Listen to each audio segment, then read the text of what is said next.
नमस्कार। मेरा पूरा देश सुन रहा है। राष्ट्र की आवाज 130 करोड़ लोगों की एक ही आवाज। आपके साथ मैं हूं सरफराज। मैं सरफराज सैफी आज आपको पड़ोसी मुल्क पाकिस्तान का दोहरा चरित्र दिखाना चाहता हूं।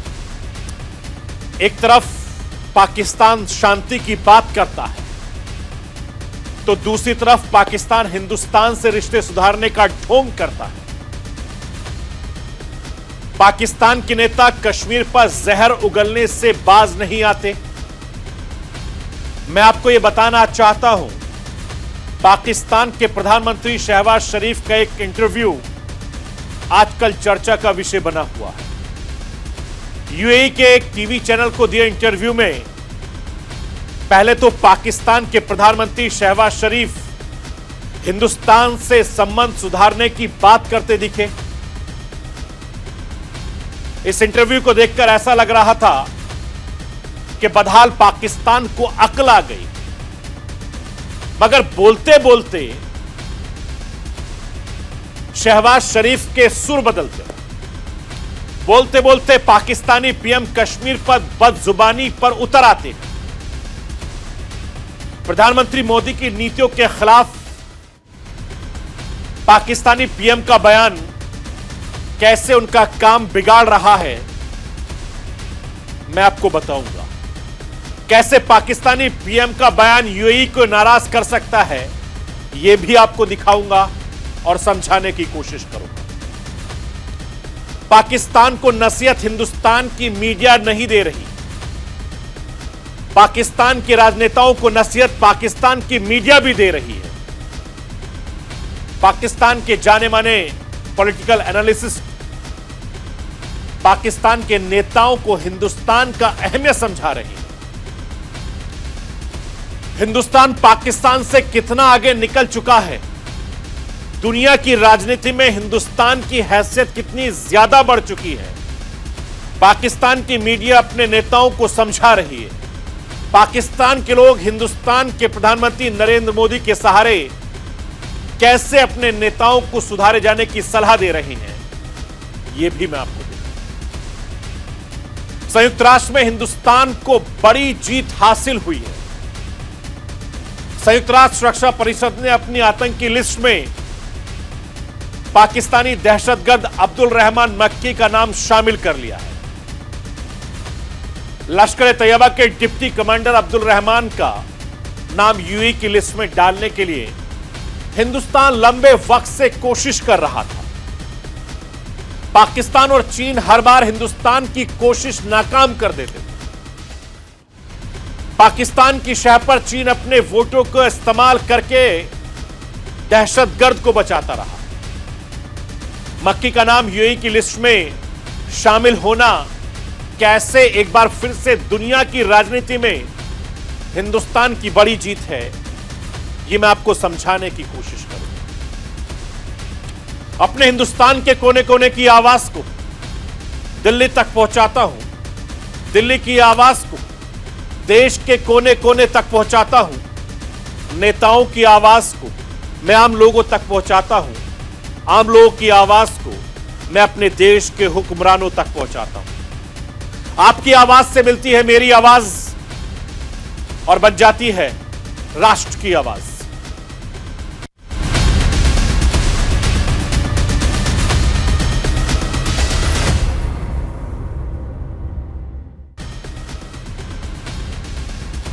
पाकिस्तान के प्रधानमंत्री शहबाज शरीफ का एक इंटरव्यू तेजी से वायरल हो रहा है, जो पाकिस्तानी पीएम शहबाज शरीफ ने यूएई के एक चैनल को दिया है। इंटरव्यू के दौरान प्रधानमंत्री पीएम की कही बात, उस बात पर हंगामा हो रहा है। शहबाज शरीफ की बातों का सियासी पोस्टमार्टम किया जा रहा है। पाकिस्तानी पीएम ने अपने देश को युद्ध से मिली सबक की चर्चा की और युद्ध के बाद पाकिस्तान ने बदहाली झेली। पाकिस्तानी पीएम ने अपनी बदहाली पर बात की। पाकिस्तानी पीएम की बातों में हिंदुस्तान से मिली करारी हार का दर्द है और यह बताने के लिए काफी है कि बदहाल अर्थव्यवस्था के बोझ से पाकिस्तान को अकल तो आ रही है, मगर पाकिस्तान इतनी जल्दी से अपनी फितरत कैसे बदल सकता है? पाकिस्तान अपनी हरकतों से कैसे बाज आ सकता है? बोलते बोलते पाकिस्तानी पीएम शहबाज शरीफ कश्मीर पर बोलने लग गए। बोलते बोलते कुछ भी बोलने लग जाते। पाकिस्तानी पीएम की यह पुरानी बदनाम आदत है। मदद मांगने यूएई पहुंचे शहबाज यूएई के एक चैनल पर हिंदुस्तान विरोधी बातें करने लग गए। कश्मीर पर हिंदुस्तानी प्रधानमंत्री नरेंद्र मोदी के ऐतिहासिक फैसले की बुराई करने लग गए। कश्मीर के मानवाधिकारों के हनन का मुद्दा लेकर बैठ गए। धारा 370 हटाने वाला राग दोहराने लग गए। यह पाकिस्तान की नासमझी नहीं तो और क्या है? मैं इसे पाकिस्तानी के पीएम प्रधानमंत्री शहबाज शरीफ की नासमझी क्यों कह रहा हूं, इसे समझना होगा। यह कुछ इस तरह है कि आप किसी से पैसे मांग रहे हैं, अपनी बुरी हालत की दुहाई दे रहे हैं, आपने जो गलतियां की उससे सीखने की बात कर रहे हैं, गलतियों को दोहराने से तौबा कर रहे हैं, और ठीक उसी वक्त उस शख्स से किसी खास दोस्त की बुराई करने लग जाते हैं। यह बेवजह खुद के लिए परेशानी खड़े करने जैसी नहीं तो और क्या। पाकिस्तान को यूएई की मदद की दरकार है। हिंदुस्तान से यूएई के रिश्ते जगजाहिर हैं। प्रधानमंत्री नरेंद्र मोदी और संयुक्त अरब अमीरात के राष्ट्रपति शेख मोहम्मद बिन ज़ायद अल नहयान के रिश्ते बेहद खास रहे हैं। हिंदुस्तान और यूएई की दोस्ती व्यापारिक रिश्तों को नई ऊंचाई पर ले जा रही है। हिंदुस्तान और यूएई के बीच व्यापार पिछले वित्त साल 2021-22 में 73 अरब डॉलर का रहा। इसे 100 अरब डॉलर तक ले जाने की कोशिश की जा रही है। हिंदुस्तान के एक ऐसे दोस्त से उसकी बुराई करना बेवकूफी नहीं तो और क्या है।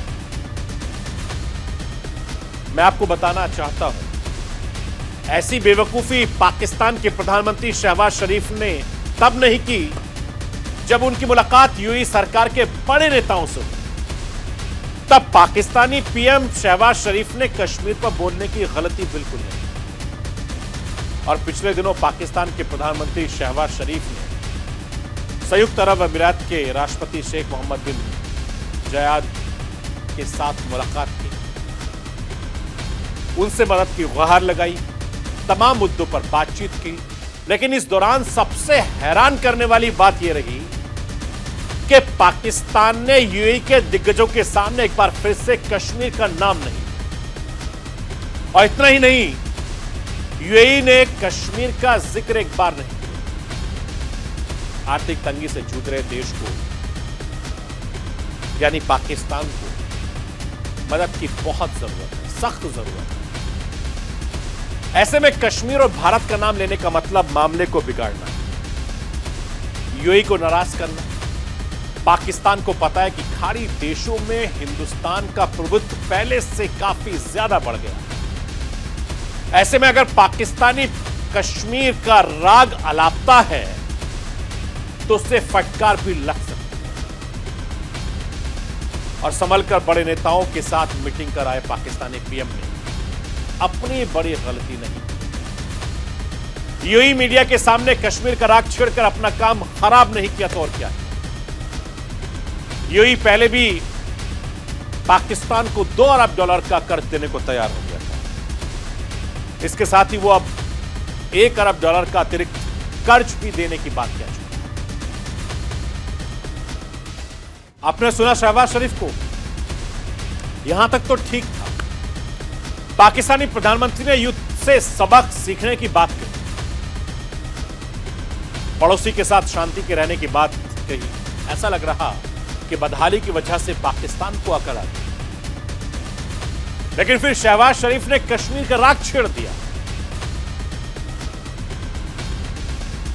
कश्मीर का भला बोलने के बाद कश्मीर पर मोदी सरकार के फैसले को गलत बताते हुए प्रधानमंत्री शहबाज शरीफ यूएई के राष्ट्रपति से बीच बचाव करने की अपील करते हैं। यह उनकी नासमझी नहीं तो और क्या है। मैं आपको यह बताना चाहता हूं कि कश्मीर पर यूएई अपना एक स्टैंड बहुत पहले साफ कर चुका है। 5 अगस्त 2019 को मोदी सरकार ने जम्मू कश्मीर पर ऐतिहासिक फैसला लिया था।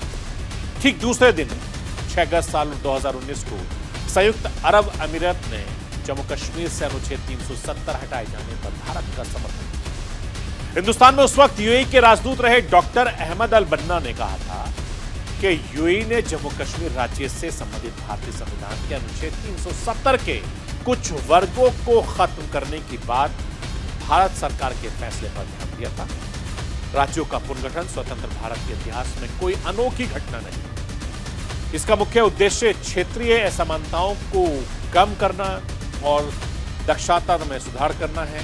यह भारतीय संविधान द्वारा निर्धारित आंतरिक मामला है। बावजूद इसके पाकिस्तान के प्रधानमंत्री शहबाज शरीफ अगर यूएई के मंच से ऐसे वक्त में जब यूक्रेन में मुद्दे को लेकर अमेरिका और रूस आमने सामने हैं, तब यही दोनों देश हिंदुस्तान के साथ खड़े। पाकिस्तानी मीडिया में एक बड़े शिफ्ट के तौर पर देखा जा सकता है। मैं आपको बताना चाहता हूं कि पाकिस्तान के जाने माने पॉलिटिकल एनालिस्ट शहजाद चौधरी का एक आर्टिकल पाकिस्तान में चर्चा का विषय बना हुआ है, जो उन्होंने वहां के एक बड़े अखबार अंग्रेजी में लिखा है। शहजाद चौधरी ने लिखा है कि हमारे इस्लामिक ब्रादर मुल्क सऊदी अरब का झुकाव आज भारत की तरफ है। वो वहां $72 अरब का इन्वेस्टमेंट कर रहा है और पाकिस्तान वहां से $7 अरब की भीख मांग रहा है। शहजाद चौधरी आगे लिखते हैं कि रूस यूक्रेन जंग को लेकर अमेरिका और रूस आमने सामने हैं।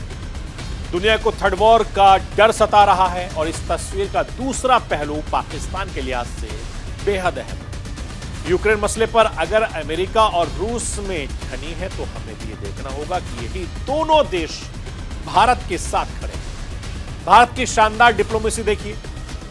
यूक्रेन पर हमले के बाद अमेरिका और उसके सहयोगियों ने रूस पर कड़े प्रतिबंध लगाए। इसी दौरान भारत बेखौफ होकर रूस से सस्ता तेल खरीदता रहा। अब रूस और अमेरिका दोनों यही दावा करते हैं कि भारत उनका करीबी सहयोगी है। इतना ही नहीं, भारत के विदेश मंत्री एस जयशंकर हर प्लेटफॉर्म पर अपनी प्लानिंग को सही बताते रहे। दुनिया में पेट्रोल डीजल दुगना होने से ज्यादा महंगा हो गया, पाकिस्तान कुछ नहीं कर सका। भारत ने बड़ी आसानी से बीच का रास्ता निकाल लिया। भारत के विदेश मंत्री एस जयशंकर कहते हैं कि प्रधानमंत्री नरेंद्र मोदी का साफ कहना है कि भारत के हित में जो होगा वही किया जाएगा। भारत एशिया के बाद ग्लोबल पावर बन गया है। भारत ने आजाद होने के बाद से ही इंडिपेंडेंट फॉरेन पॉलिसी रखी है। अपने हित देखें, दूसरी तरफ पाकिस्तान को आप देख ही रहे हैं। आज भारत एग्रीकल्चर और आईटी सेक्टर की सुपर पावर है। 1 अरब से ज्यादा की आबादी के बावजूद वो जबरदस्त कामयाब रहा। वहां का लोकतंत्र भी शानदार है। शहजाद भारत अमेरिका के रिश्तों में चीन एंगल पर भी अपनी बात रखते हैं। चीन के एग्रेसिव नेचर की वजह से भारत और अमेरिका के ग्लोबल स्ट्रेटेजिक पार्टनरशिप पर की गई है और अब ये दोनों ग्लोबल मुद्दों पर मिलकर काम कर रहे हैं। भारत इस वक्त दुनिया के लिए अहम देश है। भारत बहुत बड़ा और ताकतवर देश है। दुनिया में आप कहीं चले जाइए, वहां आपको भारत की जरूर छाप मिलेगी। मैं आपको यह बताना चाहता हूं और एक बड़ी खबर भी देना चाहता हूं, जिसे हिंदुस्तान की डिप्लोमेसी की बड़ी जीत कही जा रही है। चीन ने पाकिस्तान को बड़ा झटका देते हुए आतंकी मक्की के मामले में हाथ पीछे छीन लिया। संयुक्त राष्ट्र में लश्कर तैयबा के डिप्टी कमांडर अब्दुल रहमान मक्की को अंतरराष्ट्रीय आतंकी लिस्ट में डाल दिया है और लंबे वक्त से चीन पाकिस्तानी आतंकियों को बचाता रहा। जब भी यूएन में इस मामले में प्रस्ताव लाया गया, चीन ने अपने वीटो को इस्तेमाल करते हुए अड़ंगा लगा दिया। हिंदुस्तान ने दुनिया के हर बड़े मंच पर चीन के खिलाफ आवाज बुलंद की। आखिरकार हिंदुस्तान की जीत हुई। वहीं सोमवार को संयुक्त राष्ट्र सुरक्षा परिषद की मक्की की ग्लोबल टेररिस्ट की लिस्ट में शामिल कर दिया गया। जम्मू कश्मीर में आतंकी हमलों के पीछे मक्की का हाथ बताया जा रहा है। कश्मीर के युवाओं को भटकाने और टेरर फंडिंग में मक्की काफी ज्यादा एक्टिव रहा है। मक्की 26/11 हमले के मास्टरमाइंड हाफिज सईद का रिश्तेदार है। साल 2020 में पाकिस्तान की अदालत में मक्की को टेरर फंडिंग के मामले में जेल की सजा सुनाई। बावजूद इसके पाकिस्तान यूएन के मंच से मक्की का बचाव करता रहा। यूएन की आतंकी लिस्ट में मक्की का नाम दर्ज होना एक बार फिर हिंदुस्तान की विदेश नीति की जीत है, प्रधानमंत्री मोदी की जीत है।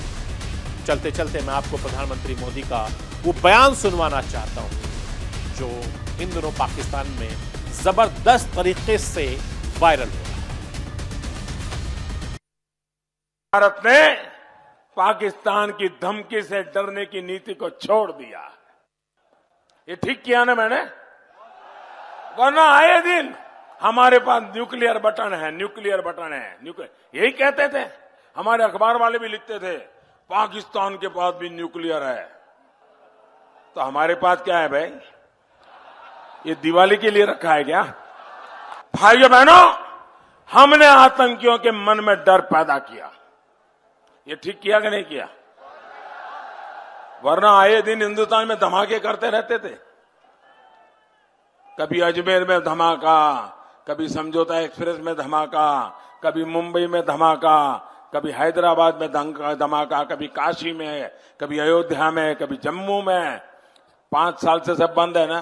भाइयों बहनों, हमने पाकिस्तान की सारी हेकड़ी निकाल दी। उसे कटोरा लेकर दुनिया भर में घूमने के लिए मैंने मजबूर कर दिया है दोस्तों। पाकिस्तान की हालत खराब है, पाकिस्तान की अर्थव्यवस्था का बुरा हाल है। पाकिस्तान के प्रधानमंत्री शहबाज शरीफ घूम घूम कर कर्ज मांग रहे हैं, उधार मांग रहे हैं, कर्ज मांग मांग कर देश चला रहे हैं। पाकिस्तान संभलने से संभल नहीं रहा। खुद को कश्मीर का सबसे बड़ा हितैषी बता रहे हैं शहबाज शरीफ। पाकिस्तान के नेता दुनिया के मंचों पर कश्मीर के मसले पर बुरा बोलने से बाज नहीं आते, लेकिन ये हिंदुस्तान की कूटनीति है जिससे सिर्फ पाकिस्तान दूर की धमक देखकर समझ जाता है कि हिंदुस्तान से बैठना अच्छी बात है। तो ये थी राष्ट्र की आवाज। बाकी खबरों के लिए आप बने रहिए न्यूज इंडिया के साथ। कल रात 9 बजे फिर होगी।